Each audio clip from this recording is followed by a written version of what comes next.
welcome to Adulting 101. Check your inner selves with author Bridgit Dengel Gaspard. Round of applause. Woo-hoo.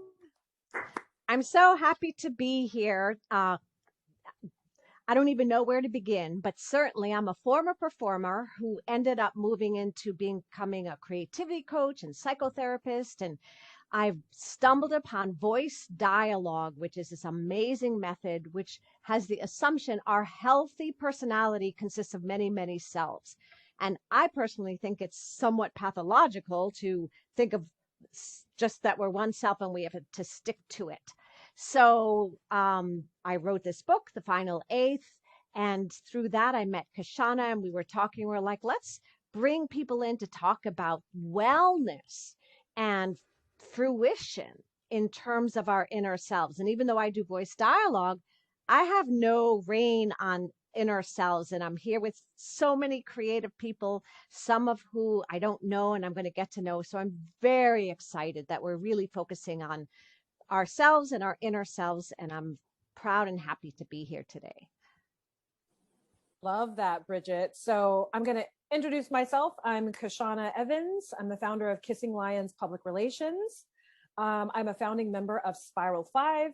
I've worked with Bridgit for the last incredible year, and it was one of the things that was the best about the pandemic. We have a trauma bond, and we have a pandemic bond, and we have a creative bond, and many of ourselves connect with many of the other person's selves. So we've had lots of fun with this. What really prompted this particular topic today, which is, the performance selves that kind of, they might live in places where they don't get a lot of acknowledgement. So I have a background in performance, so does Bridgit. And when I was in that background, there were so many parts of my personality that were bubbling over and, knocking on the door of Kashana, just be yourself and just own it. So that's one of the reasons I'm very excited.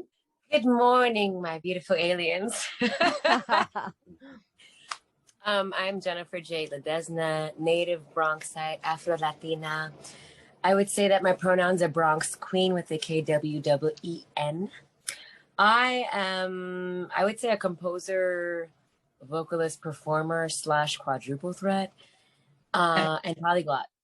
I am currently the artistic director of Minton's Playhouse in Harlem, a very wonderful jazz club with a wonderful and immersive history in our music. Let's see. I play piano, I sing, larynx, and clarinet. Let's see. I'm an actress, method-based, and I guess that's mainly it. I love people. I love Kashana and I love connecting, and I'm very happy to share this beautiful, beautiful sacred space with all of you at Current.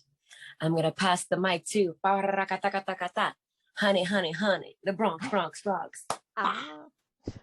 Well, thank you. I always feel so intimidated when someone from the Bronx is present, because I'm like, the name Honey the Bronx has nothing to do with the Bronx, so I don't know enough about the Bronx. I'm trying to think if I've ever performed in the Bronx. I have, but out of drag. It was a play. But so my name is Ben Strothman. I am also known by my drag name, Honey LeBronx, the vegan drag queen. So you can find just about everything I have is at vegandragqueen.com. I host a cooking show on YouTube. I post a new episode every 2 to 3 years, whether I need to or not. And I'm the host of the podcast Big Fat Vegan Radio. Aside from being a drag performer who uses my drag as an animal rights activist, and I use it to give myself a traveling soapbox for other causes, social justice causes, LGBTQ. I'm also, out of drag, I'm also a photographer and a actor and a playwright. As far as pronouns, I generally say Ben is he, Honey is she. So it's more like a grammatical gender. If I was talking about Honey LeBronx, I would say like, yeah, she is a drag queen, but Ben is just he. Oh, and I'm going to pitch to Deborah. That was such a wonderful introduction. Like, I want to hear, all the she's and the he's. I love it. Hi, everybody. My name is Deborah Ballardini. And she, hers, I am, who am I, Kashana? I'm a performer, a director, mostly theater. Also a coach and an arts consultant. I do consultation basically for artists of all backgrounds. I also direct, and I'm a producer, even though I'm not so crazy about production. But when you have your own business, you got to do what you need to do. So that's what we do. And what else? I'm a very bubbly person and very shy at the same time. So there's like this whole contradiction going about me. I love to listen more than talk sometimes. I get a little shy, but we'll see what happens. I'm very excited to be here and to, exchange with you guys, with everybody here. Everything that we need to talk about. I love the questions, and I can't wait to get into our whole conversation. So thank you. I'm going to pass the ball to Bobby. Well, just quickly, Deborah is the co-founder of Group.br, New York's only Brazilian theater company. I need you, my love. I'm going to pass the ball to Bob. Blue music. Bobby Blue, yeah. Hi, I'm Bobby Blue. Thanks for having me. I'm a New York City singer-songwriter. I'm navigating the waters of being getting to be a paid musician in New York City. That's kind of all I can really say right now. I mean, I'm always doing something. I love stuff. I love analyzing analytics of the self. But also always got my hands in doing something creative wise. I think when somebody is creative in one aspect, they're actually very creative in many things. I don't think that it's actually. So I draw a little bit, I do a little bit of gardening outside, stuff like that. So, but that's me. I live in Flatbush, 2 blocks from the park. It's beautiful. Is that your painting behind you? No, I used to sell Danish vintage furniture for like millions of years to keep myself alive. And this is fabric art. So you stretch it over the, like you get the frame at the art shop, how you put it together, and then you stretch in the back. But that is actually from IKEA. Wow. Great fabrics and by a real artist. So they're beautiful. Like this is an old one, but yeah. This is fabulous.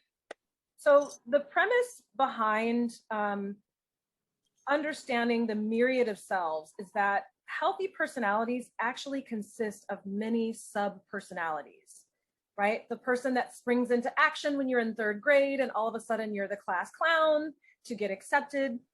When you fall in love with comedy at that point and you find that it becomes a part of your life, you may have a funny self or a self that is a trickster or has a funny bone. So I just wanted to chime in with that because that's been such a compelling part of learning about, the final eighth and voice dialogue.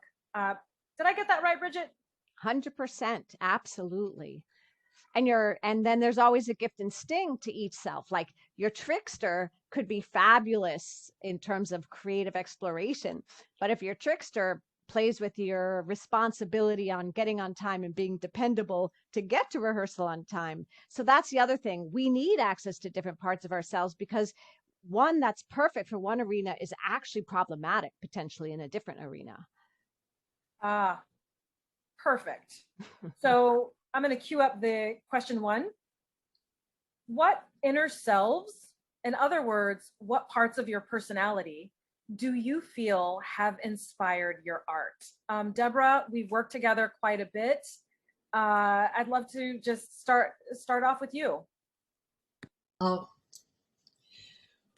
well, I thought about it a little bit, of course, but then now, as you read the question again, and I read it again, and I go like, oh my God, there's also that other part. So there are two selves, actually. Like the first one, instinctively, was like a compassionate one, like the one that wants to become a vessel to whatever message needs to come.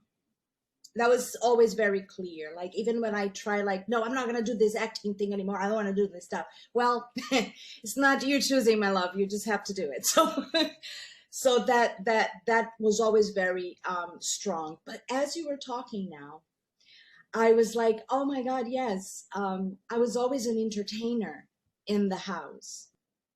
And looking at my background, which was a little abusive, I should say that, psychological abuse and also sexual abuse, I could see that I needed to brighten it up. And the way I need to brighten it up, it was brighten up the whole thing, me and my environment. So there was always this two selves, you know, like I am doing something good for myself by having those characters or having these selves coming out and helping me survive, basically, because that was like the bottom point was, you got to survive here, so how are you going to do this? And by understanding this funny self, this one that could bring joy to the environment or to myself as well, I could see that I could be a vessel and transform that into a meditation. It was actually a meditation, because to me, acting, especially acting, but any kind of any form of art or any form of things that you want to do in your life, you know, if you're a lawyer, if you're a doctor, whatever you are, if you really love what you do, you're actually meditating. Time passes. There's no concept of time, you know. So that was always a meditation for me, a moment for me to be a vessel, give it back, and bring it back, that joy, to the environment and to myself. Oh my God, am I confusing or what? Actually, not at all, because, you know, so much going to my head. I'm like, I don't think I'm sitting here thinking how I'm going to answer this question in that quick of time. So, yeah. I wanted to go through Zoom, like, you know, jump in there and touch each one of you, like. Yes. I mean, I love that. I also feel that I think Jen and I recently also touched on this. I recently saw her perform. She just had a birthday, and she talks a lot about, and she educates about art and performing and how to show up for yourself. So Jen, would love to pass that over to you. And Bobby, so sorry about that.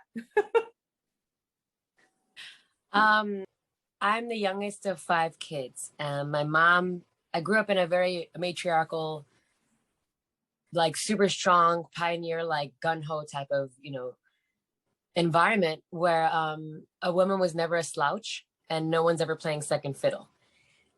With that, a bossy little girl, but I was very diplomatic in my bossiness.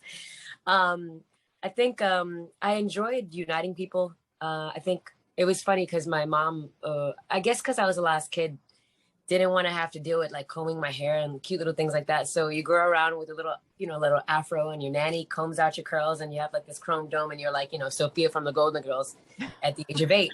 So you had to be funny. So I was a very funny person. I also was, my brother wanted a little brother, and I'm a girl. So he was like, you're going to play basketball with me. So I had to play a lot of sports. So I was very headstrong, athletic, and very competitive. So in the world that I'm in now, which is very male dominated, jazz and music, and being a female band leader and composer and such like this, I guess that domineering force as a child, which was very like, you have a vision, you know how to execute things, and you know how to incorporate people into a fabric of something that's lovely, a tapestry of like feelings and emotions, but in a way where no one is castigated for being their true self, with whatever that might be as it moves through time. I think that has helped to capacitate the current state of being since I was a kid, with the creativity being a functional type of situation. Wow. That's amazing. So inspiring. The idea of the tapestry and different selves. Bobby Blue, what about you? Wow, like I said, I really would like you summed it up so beautifully, Jen, and it was done very well in a short amount of time. So I'll try to say this: it inspired immediately.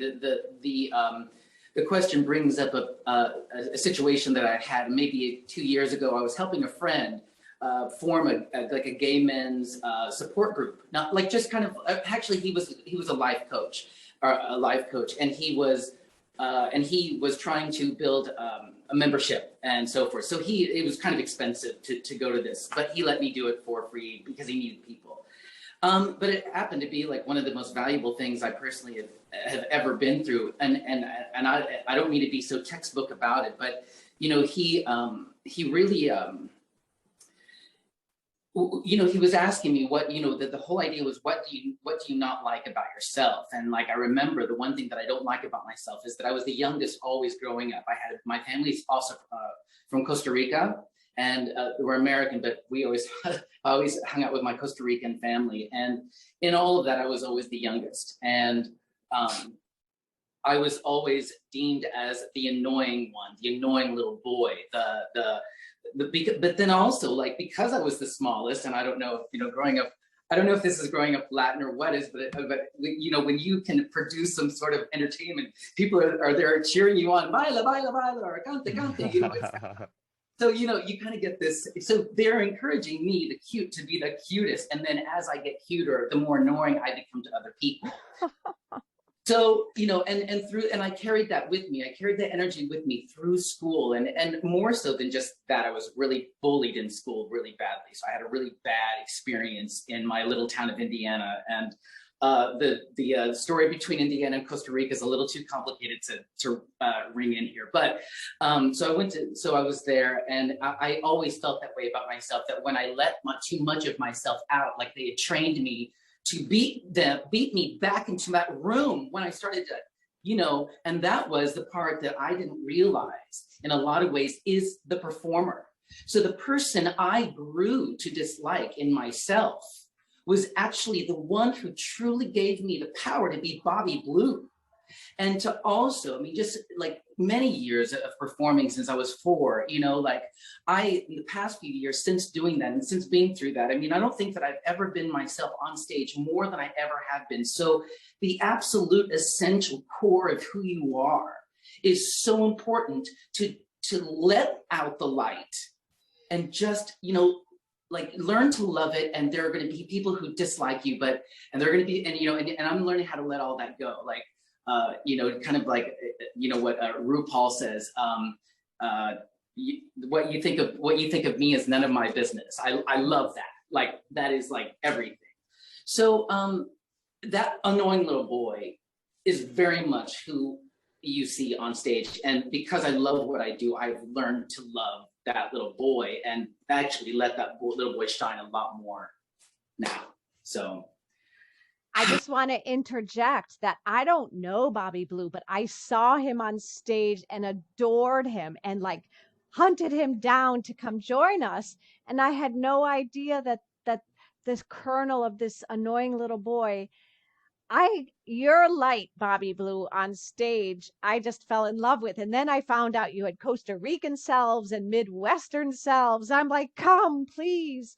So I actually have chills listening to everybody, because what I'm hearing really is that somewhere the courage had to be found to love the parts that maybe were originally rejected. And I'm sorry, but bullying and creative injuries and wounds, they stick with you, but then they become your strength. Yes, and if I just may say one thing about that is it doesn't always get better. And that campaign kind of upset me. Oh, thank you for that. Thank you for that. Yeah. Can I say something on that, Bobby? Kathy Lee Gifford once said, "I could be bitter or I could be better. It all comes down to one little letter." And I like to say, when we say it gets better, sometimes it gets bitter. Sometimes it gets butter. Bitter. Sometimes it gets batter. It's just, if you shift that vowel, you can either be a bitter person or you can eat your feelings. There's just a whole lot of places to take that. I am so enamored with this whole panel of speakers we've got here.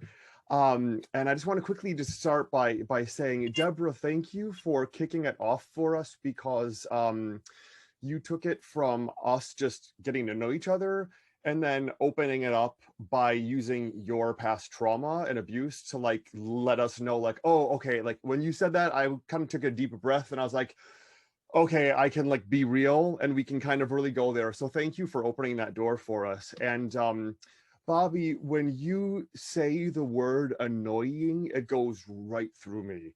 And what that brings up for me is like everything that was entertaining and cute and fun about us. I feel like that is interpreted as annoying, and that's put onto us by the people who are somehow like threatened by that. One of the inner selves that I have is like, when I think I can't do something, I just think, well, who do I look up to who can? And then sometimes that's Bob the drag queen, and I'll be like, okay, so if Bob would handle this way.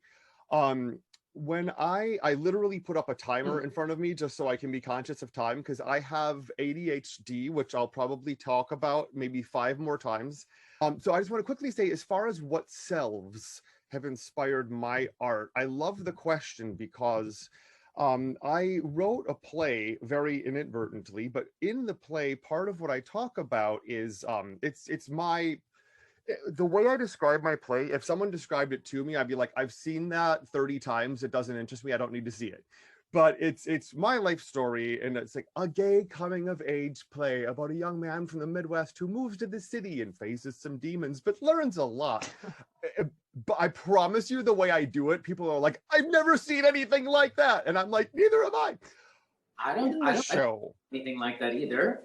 That you hear about, you don't see a play or you don't see a movie about that. Like, I was looking for. I'm sorry to interrupt, but I'll just say it. I've been looking for like a child's book about a effeminate bullied little boy, and it's not out. So I don't think those are really out there. The dreamers who came out to be Madonna, you know, like happened for her, then it's going to happen for me exactly the same way, you know. So yes. Well, I wasn't ever planning on putting it online, only because it's not yet a finished product. I've had a couple of opportunities to do it in a couple of festivals. Because of COVID and because of theater shutting down, I've temporarily put it online as like an online streaming rental. So if anyone wants to watch it, you can go to comingcleanplay.com. No www. In the play, I talk about how I recognized growing up and moving to New York and getting my feelings hurt as a kid. I recognized that someone once said there's no part of us emotionally that is older than 5 years old. Every emotion that we need to have or are capable of feeling, we already had it by the time we were 5 years old. When I recognized that, I recognized everything that is happening to me, I'm like, my inner 5-year-old is experiencing it. So I had to create for myself that I am the father to this 5-year-old child that lives in my heart. If I'm out there tolerating a situation that my child is like, I'm scared, I don't want to be here, and I'm just kind of like, yeah, I'm doing to my inner child what I wouldn't want a parent to do to me. So I've had to learn to be like, little Ben wants to go home, or little Ben needs to cry. And there's a lot of that in my play. I just started like minimizing and reducing myself, and anything that I was told, like, no, that's effeminate, that's girls do that. Growing up, for survival as a young gay kid, I would sort of like snip those parts of me off and throw them away in a box. When I went to do drag, it was kind of like, what's in this box? And I'm like, oh, it's all these pieces of myself that I snipped off and threw away. And now they all assemble to become this persona, and getting to not my thumbs are not just going to be forward, but like I am going to be beveling. I am going to be bouncing a hip. I love this. Honey LeBronx, Ben, he and she. It's really, really powerful, and it really ties into this next question. So what Ben is really touching on is that those were the climates that a lot of performers came in on. The societal bias was so dense, right? And a lot of performers find that they've had to shrink into their own skin to fit in, or to, have to adjust themselves to adults that have their own struggles. So I'll just jump in with Q2. So let's take a temperature on societal bias. What are the messages in our environment that potentially hinder performers? And Ben, you just touched on a few, but Bobby, you'd also touched on some of that. Could you expand on what you started to say a little bit earlier? I'm sorry. Just some of the societal bias, some of those constraints in our environments that are sort of, you're going into different environments, and are you allowed to be you and all of who you are? So basically, this question is inspired. I'll own it a little bit, right? So societal bias, when I was a performer, I felt like I invested a lot of money into predominantly, this sort of historic theater studies, which oftentimes weren't reflecting Black African-American Kashana.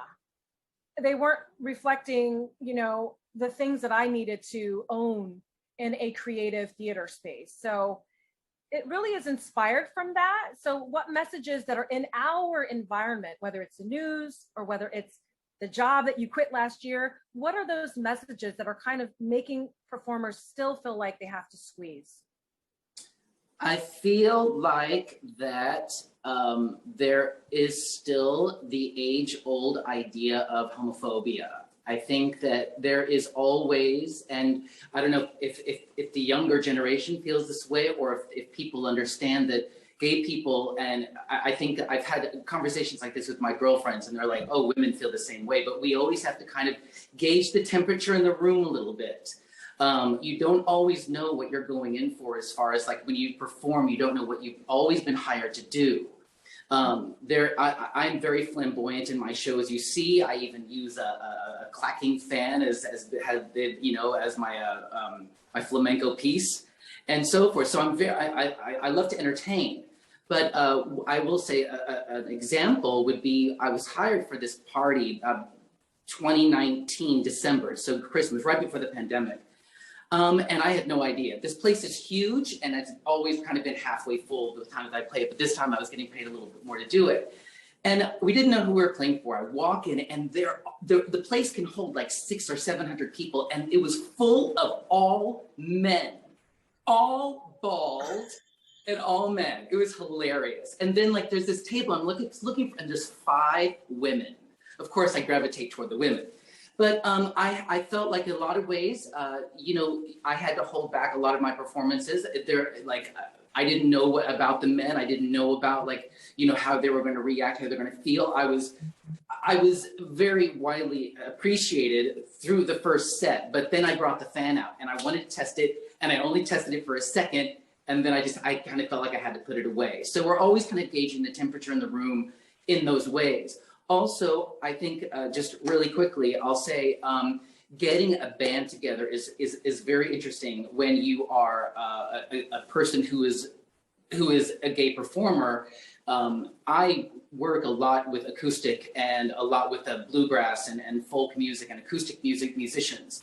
And people they don't care how wonderful you are or whatever, how much they even like you. But if you are in the band, that makes it a gay band, and they don't want to be in a gay band, even though they're liberal, blue voting people.